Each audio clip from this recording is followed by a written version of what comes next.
Collaboration ng Fear of God. Ito yung Classic 574. McQueen. Kakaiba din siya, no? Hanap ng A6 po dyan, merong isang naligaw, walang dumi, kahit konti. Para siyang pinagtagpi-tagpi ng sapatos na sigat. May hangtag po. Women's Month ngayon eh, March, di ba?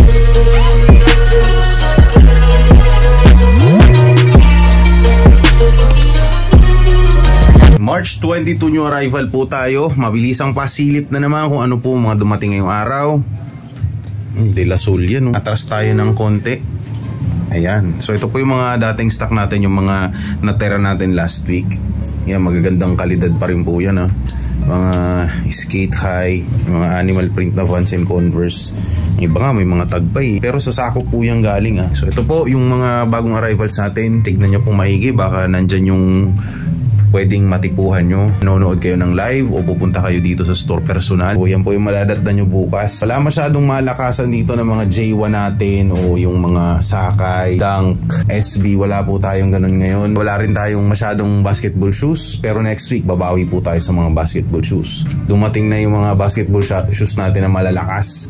And next week, magbabagsakan na naman po yan dito. Ito yung mga dapat nyo abangan. Ito yung pinakakapansin-pansin sa lahat. Ito yung Fear of God, Vans. Ayun yung logo nyo. Collaboration ng Fear of God, alam nyo na, magandang brand po to. Yan, habulin nyo yan. Yung Converse ko, Fear of God din po yun, Essentials. Meron tayong New Balance dito, yung mga naghahanap po ng New Balance. Ito yung Classic 574. Ganda rin ng kondisyon, wala masyadong visible sign of usage. Talagang gamit na gamit pag mga New Balance na dumadating sa atin. Pero itong New Balance na maswerte makakabili nito. Hindi natin alam kung anong brand po ito. Keep running lang yung nakalagay, malamang galing po ito sa China. Pero yung kondisyon niya parang display sa mall. Lang kadumi-dumi yung ilalim, pati yung ibabaw. Kaya yan, mahilig sa hiking, ito po, solido yan. Meron din tayong McQueen. Dalawa po yung McQueen natin. Black ang likod niya.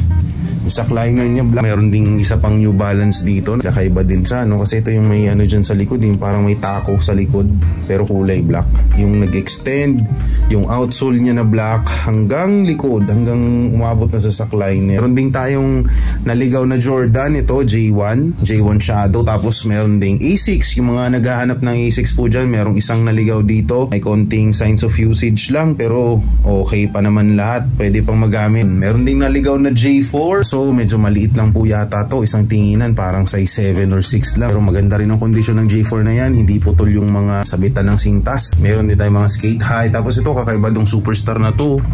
Paikot siya ng logo ng Adidas. Hindi ganito yung normal na na Superstar, diba? Mga Yankees, MLB. Ito parang ginagaya niya yung McQueen, no? Pero MLB yan, ang baseball.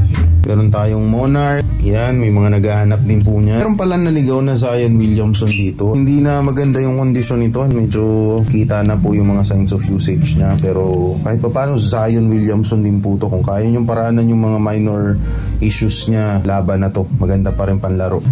Gumsole pa yung ilalim. Meron ding J5 yun. Paano ba namang hindi natin makikita to? Napakalaki ng J5 niyan. Gumsole yung ilalim ng J5 natin. Hindi na din kagandahan yung kondisyon pero okay pa. Usable pa naman po. Jordan 5 pa yan syempre.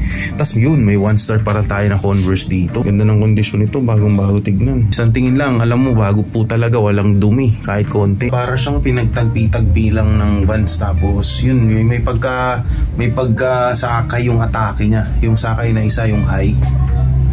So kakaiba yung design, no? Cortez, ito yung Cortez na black. Sapatos na siga to eh. So ito yung kondisyon niya, Cortez na black. Mga mahilig sa Cortez dyan, baka magkasya po yan sa hingi. Meron din palang Converse na All-Star dito. Ang ganda ng pagkaka-print niya, kakaiba. May hangtag po.